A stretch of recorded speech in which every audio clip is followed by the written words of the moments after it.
A warm welcome to you all as we continue with the discussion on life principle number 4, the principle of prayer. We say that prayer is having a conversation with our Creator, the Creator of the universe. And that's how we build a relationship with God. So today I will share with us an illustration story from the Bible that highlights the importance of prayer and the effectiveness of prayer. So this is from the story of King David, one of the greatest kings that lived. King David was a bold and a courageous leader, and he was a great warrior. He fought and won many battles. We see that when King David was just a little boy, he managed to conquer the bear, the lion, and even a great giant called Goliath. When we look at how King David conquered Goliath, we see that King David used a slingshot and a smooth stone to go against his enemy. And his enemy had a shield, had a sword, had a big stature, had an army bearer, everything that King David was lacking in. But one declaration made the difference. King David made a declaration and said that he was not going against Goliath by his own strength and by his own power. He said that he was going into that battle through the power of God. And indeed, on that particular day, the power of God backed up David and is the power that directed the smooth stone to go straight and hit the enemy at the forehead until he died. So we see that King David emerged victorious and he won the battle that day because he involved God in that battle. The other illustration about David is in 1 Samuel chapter 30. David and his men returned to their city of Ziklag. And what they found was a horrific scene. An army had raided the city of Ziklag and they had burnt it down and they had taken captured all the women, the children, and everybody who was in that city, and they had taken them hostage. And so when King David and his men arrived in that city, they were greatly distressed. It was a catastrophe, a disaster, and they had not expected it. They had not anticipated it. And so we are told that David and his men cried and cried for a long time. They wept and they wept. And the men who were with David, his army, also were angry with King David, their leader. And they had thought of stoning him to death. So David found himself in distress and all alone. And the people who he thought would be there to support him, would be there by his side, they had also turned against him and they were ready to stone him. And David, remember that David also had lost his wives and his children. David had lost everything that he owned in the city of Ziklag. So this was a man in great distress. So the number one thing that David did was to weigh his options. What options did David have on that day? Number one, David could have panicked and despaired completely because of the magnitude of the loss and the magnitude of the issue that he was facing. Number two, David could have started complaining and murmuring and asking God the question, why this had happened to him and this had happened to his city.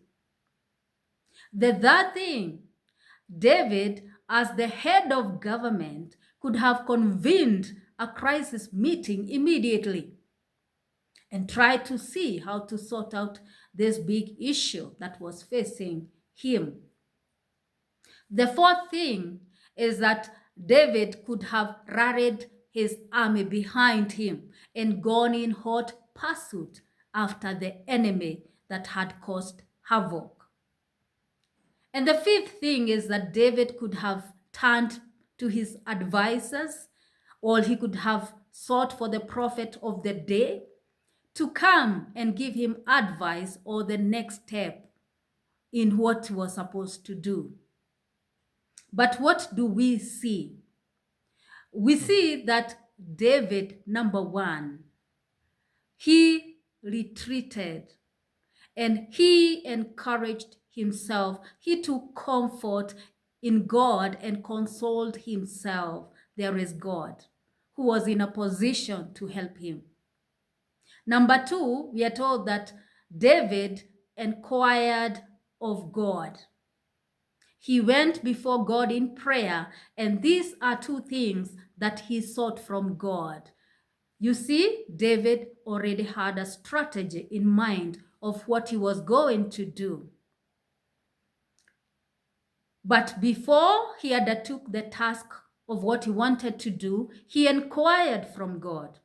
So he went to God and asked God, number one, should I pursue the enemy that raided my city? Number two, he asked God, if indeed I go ahead and pursue the enemy, will I be able to recover everything that they have stolen? And we are told that God answered David almost immediately. We are told that God answered David on his day of distress. God told David to go ahead and pursue the enemy that had caused havoc, and God told him that he assured David that he would be able to recover everything that the enemy had stolen.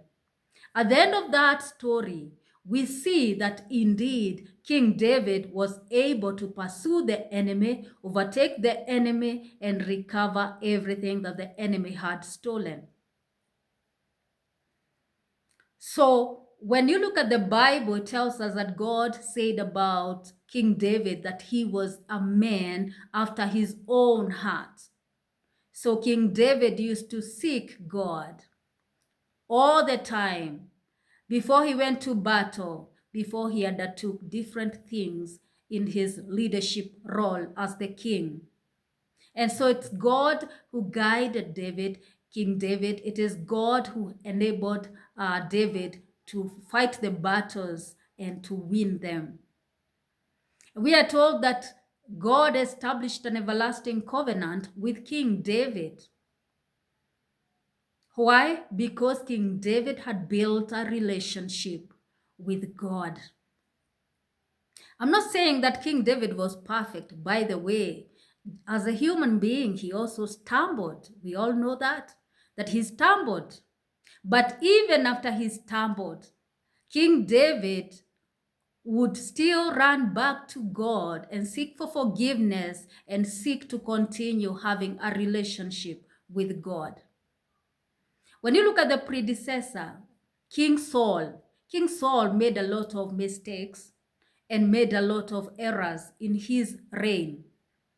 King Saul used to depend a lot on what he thought. He used to depend a lot on the prophet of the day, who was Prophet Samuel. And so King Saul failed as a leader of his day because of his rebellion and disobedience against God. And so the kingdom, which was in King Saul's hands, was lifted up from King Saul, and it was handed over to King David. Why? Because King David was more reliable. King David was more trustworthy. King David had a relationship and depended on God to direct his life and to order his steps. And so he was able to do and fulfill his purpose and his mandate as a king. So we see that King David emerged victorious, won many battles, emerged as a great king, as a great warrior, a bold leader, a transformative leader of his day, because he was a prayer warrior. So today my challenge to you is involve God in all that you do. Build a relationship with God and have conversations with God on a daily basis. If you have any electronic gadget and you fail to connect it to the source of power, you can complain the whole day. If, for example, you have a refrigerator or a washing machine, you can complain if it is not plugged into the source of power. You can complain the whole day that it is not working. It's not giving you the results that you desire. Or else you can plug it in to the source of power and just wait and watch. Wait to see the results. So plug in to the source of your power, who is God Almighty. Connect with God, and you will start to experience and live up an extraordinary life. You'll be able to live to your higher purpose, and you'll be able to emerge great in your life. So thank you very much for watching. Remember to like, subscribe, and share. I hope to see you in the next video. Remember to send your comments also on the comment section. Thank you very much.